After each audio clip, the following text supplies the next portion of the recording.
Mariska Botha also spoke to Natacha Massano from the Angola National Agency for Petroleum, Gas and Biofuels. The Southern African country is one of the oldest oil-producing countries on the continent.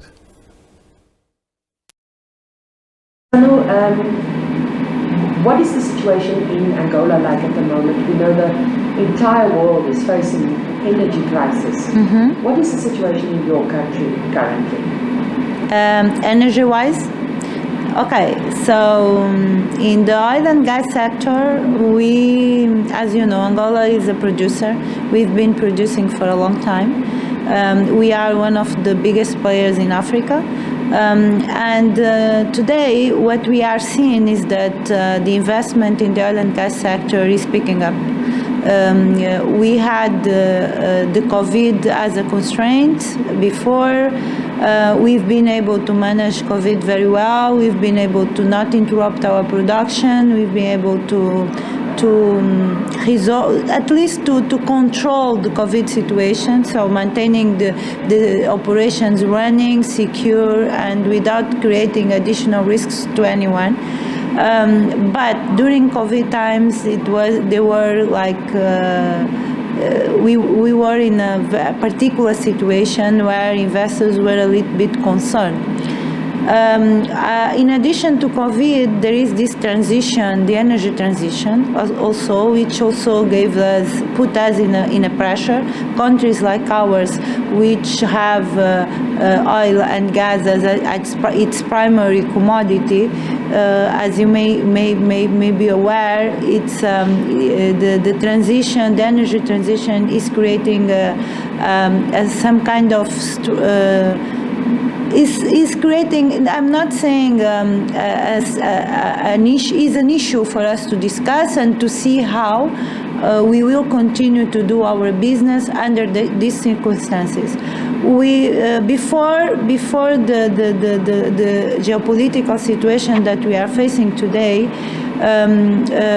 companies were just telling us that okay, oil and gas, we will disinvest in oil and gas. So oil and gas it won't be the priority. So we need to find other ways to do the business. So being a country with the oil and gas as its primary source of financial resources, we needed to create the right environment to continue to attract investment, bearing in mind that, okay, the transition is here, the transition is to stay, but at the same time, we need to find the right path between that transition and our activity. And what we believed and what we've been saying to our investors and as a country strategy is that probably for Africa and for Angola, the transition has a different meaning than it has in other places in the world. Okay, we cannot use our main concern and our strategy is to have a sustainable pathway. We need also to continue to look to the social, to the economic, and also to the environmental issues. We need to put that in a bucket, so we cannot just say that okay, we will stop produce oil, because if we do that, so the differences between what we have now, because for Africa and for Angola as well, we do have those sources of energy are there, but we still have the issues in distributing that energy. So we don't want to have that. We don't want that this transition means, what we don't want to happen is that the transition means more poverty, the transition cannot significant to us more poverty to our population, and so we will continue to need to provide health, education, and economic growth to Angola, and that economic growth, part of that economic growth is financed and supported by oil. And although we are in a diversified moment, we want to diversify our economy, but that diversification needs also to be financed, and oil is our main source of financing the economic growth. So it's being reflective times, I can tell you, but we are creating the right environment to secure that we will continue to have oil, we will continue to produce oil, but at the same time we will address the environmental issues, because the whole world is affected by the climate change, and we are aware of that, and we are concerned about that. We are engaged. That's why Angola signed the Paris Agreement, so we are engaged with the transition, we are engaged with creating a safer and more clean world. We are fully engaged, but at the same time we need also to create this transition we need to do the transition in a very sustainable way. So you would agree with other speakers at the conference that says Africa should look to itself, to providing for itself, and it cannot be dictated to by other countries how it should make the change and when they should make the change? Yes, I agree that the pathway throughout the transition is going to be different.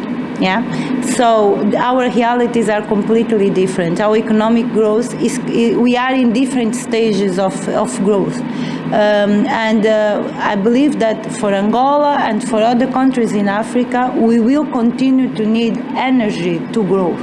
And as studies are shown, oil and gas are going to continue to be the main source of energy.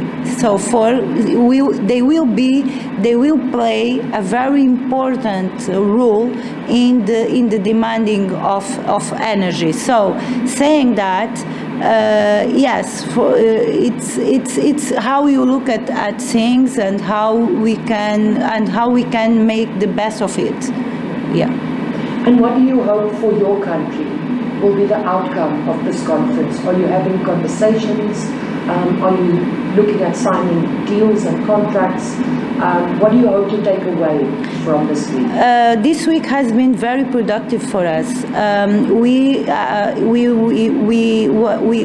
are very happy to see that the interest of a lot of investors in Angola in particular, although there is newcomers, although there are new countries that are coming to the oil and gas play, we continue to see that because of our legacy, because Angola has a long legacy and a long and successful legacy, and because of that, people continues to see us as very trustable, very committed, and this gives them comfort to continue to invest, and that's what we are looking for. We have the major companies in Angola, the major oil companies are in Angola, and we are very happy with those partnerships, but they are fully engaged with us, with a lot of projects, a lot of investment, and of course we are happy and we are supportive, but at the same time we want to expand the investors that we are today in our country. So one of our main objectives here was to tell companies that we are here to stay, that we are very reliable, that we are committed, we are transparent, and we've been doing everything that we can. The Angolan government is working, is adjusting itself to create the right environment to promote the oil and gas business. All right, we'll have more of those for you as this conference continues to unfold.